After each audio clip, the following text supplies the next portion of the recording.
I'm Dr. Manoj Johnson, lifestyle physician, John Marin Hospital, Pala. ഇന്ന് നമ്മൾ discuss ചെയ്യാൻ പോകുന്നത് ഒത്തിരിയേറെ ആളുകളിലുള്ള കോമൺ ആയിട്ടുള്ള ഒരു പ്രശ്നം എന്ന് പറയുന്നത് ഈ ജോയിൻറ്റ് പെയിൻസ്. പലയിടത്തായിട്ട് വേദനകൾ പറയുന്നവരുണ്ട്. അപ്പം ഈ എപ്പോഴും നമ്മൾ കോമൺ ആയിട്ട് പോയി ചെക്ക് ചെയ്യുന്നത് കാൽസ്യമാണ്. അപ്പം ജോയിൻസിന് ബുദ്ധിമുട്ട് വരുമ്പോൾ കാൽസ്യം ഗുളിക എടുക്കാൻ പറയും. അതേപോലെ തന്നെ ഒരു പ്രായം കഴിഞ്ഞ സ്ത്രീകൾക്കാണെന്നുണ്ടെങ്കിൽ കാൽസ്യം ഗുളിക എടുക്കാൻ പറയും. പലപ്പോഴും നമ്മൾ കാൽസ്യം ഗുളികകളും കാൽസ്യത്തിൻ്റെ സപ്ലിമെൻറ്റ്സും കാൽസ്യത്തിൻ്റെ ചെക്കപ്പുകളുമാണ് കൂടുതലായിട്ടും ഈ അസ്ഥി സംബന്ധമായിട്ടുള്ള പ്രശ്നങ്ങളിൽ നമ്മൾ കോമൺ ആയിട്ട് ചെയ്യുന്നത്. പക്ഷേ അത് നമ്മൾ ലെവലാക്കിയാൽ നമ്മുടെ ഈ ബുദ്ധിമുട്ടുകൾ മാറണം എന്നുള്ളത് നിർബന്ധമില്ല. പലപ്പോഴും സംഭവിക്കുന്നത് കാൽസ്യം ചിലപ്പം വേദനകളുണ്ട്, കാൽസ്യം ചെക്ക് ചെയ്താൽ നോർമലായിരിക്കും. പക്ഷേ ശ്രദ്ധിക്കേണ്ട ഒരു കാര്യം എന്ന് വെച്ചാൽ നമ്മൾ ബ്ലഡ് ചെക്ക് ചെയ്യുമ്പം കാൽസ്യം എന്ന് പറഞ്ഞിട്ട് കാര്യമില്ല. കാരണം നമ്മുടെ ശരീരം അസിഡിക്കായി മാറിക്കൊണ്ടിരിക്കുന്ന സമയത്ത് ബോഡിയുടെ pH ലെവലൊക്കെ ബാലൻസ് ചെയ്യാൻ വേണ്ടിയിട്ട് ഈ ബോണിൽ നിന്നൊക്കെ നമ്മുടെ ശരീരം തന്നെ കാൽസ്യം എടുത്തേച്ച് ബ്ലഡിലേക്ക് ഇട്ടൊന്ന് ബാലൻസ് ചെയ്യാനായിട്ടാണ് കൂടുതൽ സമയം നോക്കുന്നത്. അപ്പം ബ്ലഡ് ചെക്ക് ചെയ്യുമ്പോൾ ഓൾമോസ്റ്റ് ഒക്കെ ഓക്കെ ആയിരിക്കും, പക്ഷേ ബോണൊക്കെ വീക്കായിരിക്കുന്ന കണ്ടീഷനാണ്.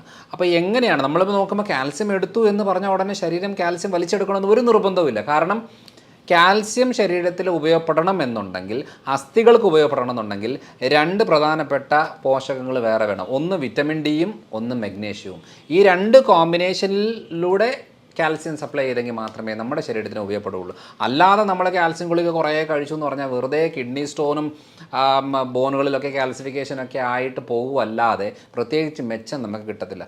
ടെസ്റ്റ് ചെയ്യുമ്പോൾ ഇപ്പോൾ നോർമൽ എന്നൊക്കെ കാണിക്കും എന്നുള്ളതല്ലാതെ പ്രശ്നങ്ങൾ മാറില്ല. അതുകൊണ്ട് കാൽസ്യം ഡെഫിഷ്യൻസി എന്ന് പറയുന്നത് ഭൂരിഭാഗം ആളുകളിൽ ഉള്ള ഒരു കാര്യമാണ്. പക്ഷേ ടെസ്റ്റ് ചെയ്യുമ്പോൾ കാണണമെന്ന് നിർബന്ധമില്ല. അപ്പോൾ എങ്ങനെയാണ് നമ്മളൊരു കാൽസ്യം ഡെഫിഷ്യൻസി അല്ലാതെ അളക്കുന്നത്, ടെസ്റ്റ് ചെയ്യുന്നതല്ലാതെ നമുക്ക് എങ്ങനെയാണ് ഒരു കാൽസ്യം ഡെഫിഷ്യൻസി നമുക്ക് മനസ്സിലാകുന്നത്?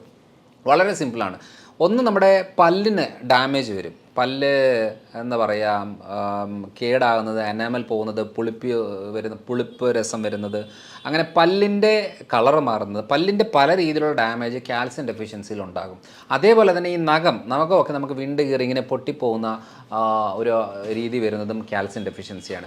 അതേപോലെ തന്നെ ഈ മസിൽ കയറ്റം, അവിടെ ഇവിടെയൊക്കെ ആയിട്ട് മസിൽ പിടുത്തമാണ്. തിരിഞ്ഞ് കിടന്നാൽ മസിൽ പിടിക്കും, സ്ട്രൈറ്റ് കിടന്നാൽ മസിൽ പിടിക്കും, അങ്ങനെ പല കാര്യങ്ങളിൽ മസിൽ പിടുത്ത പ്രശ്നങ്ങൾ ഉണ്ടാകുന്നതും കാൽസ്യം ഡെഫിഷ്യൻസിയുടെ ഭാഗമാണ്. കോൺസെൻട്രേഷൻ കിട്ടാത്ത സാഹചര്യങ്ങളിലും കാൽസ്യം വളരെ ഇമ്പോർട്ടൻ്റ് ആണ്. അതേപോലെ BP വേരിയേഷൻ വരുന്നത് കാൽസ്യത്തിൻ്റെ വേരിയേഷൻ കൊണ്ടാണ്.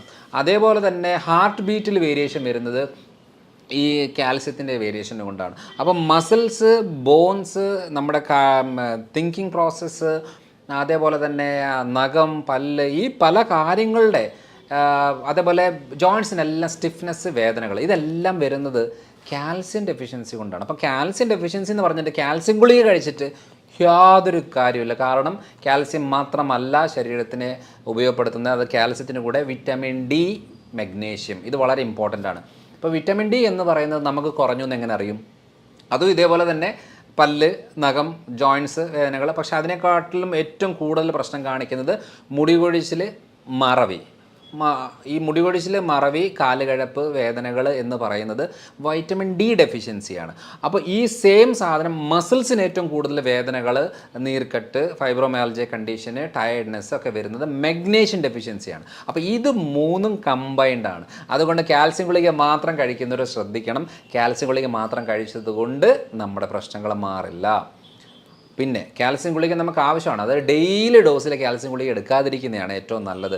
നാച്ചുറൽ സോഴ്സിലെ കാൽസ്യം എടുക്കുന്നതാണ് ഏറ്റവും നല്ലത്. നമുക്ക് പൊതുവേ നാച്ചുറൽ സോഴ്സിൽ എല്ലാവരും പറയുന്നൊരു കാര്യം എന്ന് പറയുന്നത് പാലാണല്ലോ പൊതുവേ കാൽസ്യം റിച്ച് ഫുഡ് എന്ന് പറയുന്നത്. പക്ഷേ പാല്, സ്കിൻ പ്രശ്നമുള്ളവർക്ക് പാല് പറ്റത്തില്ല.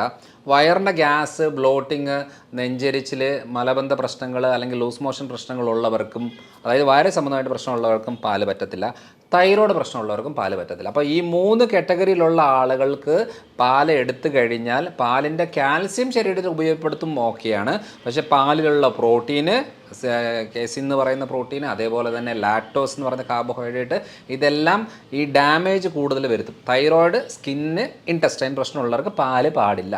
അപ്പോൾ നമ്മൾ ആലോചിക്കും, ദൈവമേ, എനിക്ക് ഒന്നാം സ്കിന്നിൻ്റെ പ്രശ്നമുണ്ട്, അല്ലെങ്കിൽ വയറ്റിൽ പ്രശ്നമുണ്ട്, അല്ലെങ്കിൽ തൈറോയ്ഡ് ഉണ്ട്. ഇത് മൂന്നും ഒരു അമ്മ പറ്റ മക്കളാണ്. കാരണം ഒരെണ്ണമായിട്ട് വരുന്നത് വളരെ കുറവാണ്. ഒരെണ്ണം വന്നാൽ അടുത്തത് വന്നാൽ അടുത്തത്, മൂന്നും കോമൺ ആയിട്ടാണ് വരുന്നത്.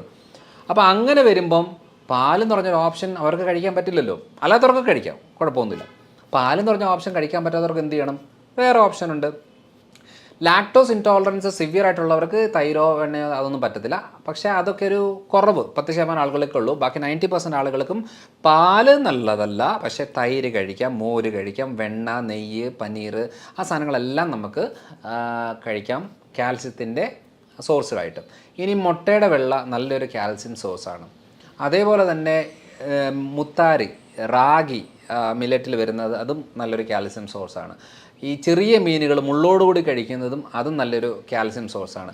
അതേപോലെ തന്നെ നമ്മുടെ ഷെൽ ഫിഷുകൾ, കക്ക, ഞണ്ട്, കൊഞ്ച്, അങ്ങനത്തെ മീനുകൾ, സീ ഫുഡുകൾ, ഇതൊക്കെ നല്ല അളവിൽ ഈ കല്ലുമ്മക്കായ എന്നൊക്കെ പറയുന്ന നല്ല അളവിൽ കാൽസ്യം ഉള്ള ഭക്ഷണങ്ങളാണ്. അപ്പം ഈ പറയുന്ന പല പല കാര്യങ്ങളിൽ നമുക്ക് കാൽസ്യം കിട്ടുമ്പം നമ്മൾ ഈ ഗുളിക തന്നെ കഴിക്കണമെന്ന് ഒരു നിർബന്ധവുമില്ല. അപ്പോൾ നമ്മുടെ ഫുഡിനകത്ത് ഈ പറയുന്ന കാര്യങ്ങൾ ഉൾപ്പെടുത്തി കഴിക്കുവാണെങ്കിൽ ഏറ്റവും നല്ലതാണ്. ഒരു മീനൊക്കെ നമ്മുടെ എല്ലാ ദിവസവും എന്തെങ്കിലും തരം മീൻ ഉച്ചയ്ക്ക് ഉൾപ്പെടുത്തി കഴിക്കുന്നതാണ് കുറച്ചുകൂടെ നല്ലത്. കാരണം മീനിനകത്ത് നമുക്ക് ഒമേഗ 3 ഉണ്ട്, കാൽസ്യം ഉണ്ട്, അതേപോലെ തന്നെ പല രീതിയിലുള്ള വൈറ്റമിൻസ് മിനറൽസ് അടങ്ങിയിട്ടുള്ളതാണ് മീനിനകത്ത്. അപ്പം മീനിൽ നമ്മൾ ശ്രദ്ധിക്കേണ്ട കാര്യം എന്താണെന്ന് വെച്ചാൽ വലിയ മീനുകൾ അത്ര നല്ലതല്ല എന്നുള്ളതാണ് മെയിനായിട്ടും തിരിച്ചറിയേണ്ടത്. കാരണം അതിനകത്ത് കൂടുതൽ ഹെവി മെറ്റൽസ് ഉള്ളത് കൊണ്ടാണ്. അപ്പം കാൽസ്യം ആയിട്ടുള്ള കാര്യങ്ങൾ നമ്മൾ കഴിച്ചിട്ടും വീണ്ടും ഈ പ്രശ്നമുണ്ട് എന്നുണ്ടെങ്കിൽ കാൽസ്യം ഭക്ഷണം കഴിക്കുന്നതിൻ്റെ കൂടെ തന്നെ വിറ്റമിൻ ഡിയും സപ്ലൈ ചെയ്യണം. വിറ്റമിൻ ഡി നമ്മൾ എങ്ങനെയാണ് നോക്കുന്നതെന്ന് വെച്ചാൽ സാധാരണ രീതിയിൽ നമ്മൾ മെഡിസിൻ എടുക്കുന്നവർക്കോ സപ്ലിമെൻ്റ് എടുക്കുന്നവർക്കോ അതല്ലെങ്കിൽ ഫുഡിൽ നമുക്ക് അധികം കിട്ടത്തില്ല. ഈ മെഡിസിനും സപ്ലിമെൻറ്റും എടുത്തവർക്കും അല്ലെങ്കിൽ കൂടുതൽ വെയിലത്ത് നിൽക്കുന്ന ആളുകൾക്ക് വലിയ കുഴപ്പമില്ലാത്ത രീതിയിൽ വിറ്റമിൻ ഡി കിടക്കും. പക്ഷേ അല്ലാത്ത എല്ലാ ആളുകൾക്കും വിറ്റമിൻ ഡി കുറവായിരിക്കും. അപ്പം 100 വരെയാണ് അളവ് വെക്കുന്നതെങ്കിൽ 30 to 100 ആണ് നോർമൽ. 30 തൊട്ട് 100 വരെയാണ് നോർമൽ റേഞ്ച്. പല ആളുകളുടെയും 0 വരുന്നവരുണ്ട്, 5 ഉണ്ട്, 10 ഉണ്ട്, 13 ഉണ്ട്, 20, അങ്ങനെ രീതിയിലുള്ള വളരെ ലോ ആയിട്ട് കിടക്കുന്ന കണ്ടീഷൻ ഉള്ളവരുണ്ട്. അപ്പോൾ അങ്ങനെയുള്ളവർ എന്ത് ചെയ്യണം? ഈ കാൽസ്യം ഫുഡ് കഴിക്കുകയും വിറ്റമിൻ ഡിയുടെ സപ്ലിമെൻറ്റോ മെഡിസിൻസോ നമ്മൾ എടുത്തെങ്കിൽ മാത്രമേ നമ്മുടെ ബോഡിയിലൊരു കാൽസ്യം നമുക്ക് മെയിൻറ്റെയിൻ ചെയ്യാൻ പറ്റത്തുള്ളൂ.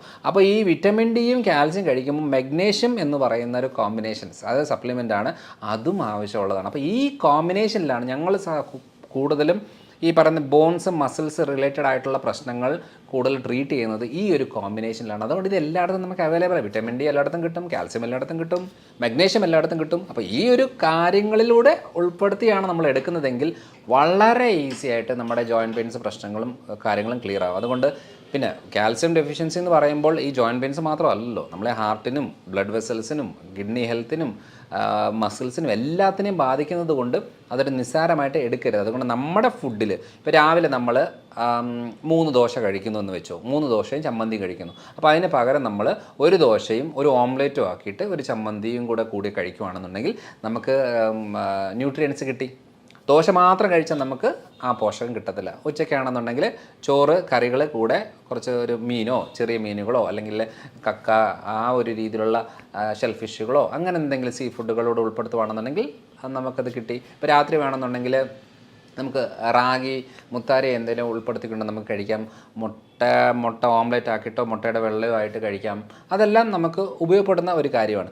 പിന്നെ സൂപ്പുകൾ ഏറ്റവും നല്ലതാണ്. ഈ മട്ടൻ സൂപ്പ്, ചിക്കൻ സൂപ്പ്, അങ്ങനത്തെ സൂപ്പുകൾ നമുക്ക് ഏറ്റവും കൂടുതൽ ശരീരത്തിന് പോഷകം കിട്ടുന്നതാണ്. അതിനകത്ത് ഏറ്റവും കൂടുതൽ കാൽസ്യം, മഗ്നീഷ്യം, ഫോസ്ഫറസും പൊട്ടാഷ്യം എല്ലാം നല്ല അളവിൽ കിട്ടുന്നത് കൊണ്ട് ആ ഒരു രീതി നല്ലതാണ്. ഇനിയിപ്പോൾ മഷ്റൂം ആയാലും പനീറായാലും വെജിറ്റേറിയൻസിൽ അത് ഉൾപ്പെടുത്തിക്കൊണ്ട് കഴിക്കുന്നത് ഏറ്റവും നല്ലതാണ്. അപ്പോൾ ഈ ഒരു രീതിയിലുള്ള ബാലൻസ് ചെയ്ത് പോവുകയാണെങ്കിൽ നമ്മുടെ ഹെൽത്ത്, അതായത് നമ്മൾ കാണുമ്പോൾ ആരോഗ്യമൊക്കെ കാണുമെങ്കിലും നമുക്ക് പലപ്പോഴും മുടി കൊഴിച്ചിലും ക്ഷീണവും മസിൽ കയറ്റവും ജോയിൻറ്റ് പെയിൻസും സ്റ്റിഫ്നെസ്, രാവിലെ എഴുന്നേൽക്കാനുള്ള ബുദ്ധിമുട്ടുകൾ ഇതെല്ലാം ഉണ്ടാകും. അതൊന്നുമില്ലാതെ നമുക്ക് ഈസി ആയിട്ട് പോകാനായിട്ട് ഈ ഒരു combination calcium, magnesium, vitamin D combination പ്രോപ്പറായിട്ട് ശരീരത്തിലേക്ക് കിട്ടുവാണെങ്കിൽ, വിറ്റമിൻ ഡി സപ്ലിമെൻറ്റും മെഡിസിനും അല്ലാതെ സൂര്യപ്രകാശത്തിലാണുള്ളത്, ഭക്ഷണത്തിൽ അധികം കിട്ടത്തില്ല. അതുകൊണ്ട് വിറ്റമിൻ ഡി കിട്ടാൻ വേണ്ടി കുറേ ഭക്ഷണം വരി കഴിച്ചിട്ട് യാതൊരു കാര്യമില്ല. സൂര്യപ്രകാശത്തിൽ ആര് പോകണം ആര് പോകരുതെന്ന് വളരെ ഇമ്പോർട്ടൻറ്റാണ്. തൈറോയ്ഡ് പ്രശ്നമുള്ളവർ, വയറ്റിലെ പ്രശ്നമുള്ളവർ, സ്കിൻ സെൻസിറ്റീവ് ഉള്ളവരൊന്നും വെയിലത്ത് പോകരുത്. കാരണം വെയിലത്ത് സ്കിന്നിന് വന്നാൽ സ്കിൻ ഡാമേജ് ആകും. അപ്പോൾ അതുകൊണ്ട് ശ്രദ്ധിക്കേണ്ട കാര്യം എന്താണെന്ന് വെച്ചാൽ വിറ്റമിൻ ഡിക്ക് ഏറ്റവും സേഫായിട്ടുള്ളത് സപ്ലിമെൻ്റ് ആണ്. ഇനി ഹെൽത്തി ആയിട്ടുള്ള ആൾക്കാർക്കാണ് മെയിനായിട്ടും സൺലൈറ്റ് എക്സ്പോസ് ചെയ്യാനായിട്ട് നമ്മൾ റെക്കമെൻഡ് ചെയ്യുന്നത്. അപ്പോൾ ഈ ഒരു കോമ്പിനേഷനിൽ ശരീരത്തിലേക്ക് സപ്ലൈ ചെയ്യണമെന്നുണ്ടെങ്കിൽ നമുക്ക് ഭൂരിഭാഗം ബുദ്ധിമുട്ടുകളില്ലാതെ നമുക്ക് ലൈഫ് ലീഡ് ചെയ്യാൻ പറ്റും. അപ്പോൾ അടുത്തൊരു വീഡിയോ ആയിട്ട് വരാം.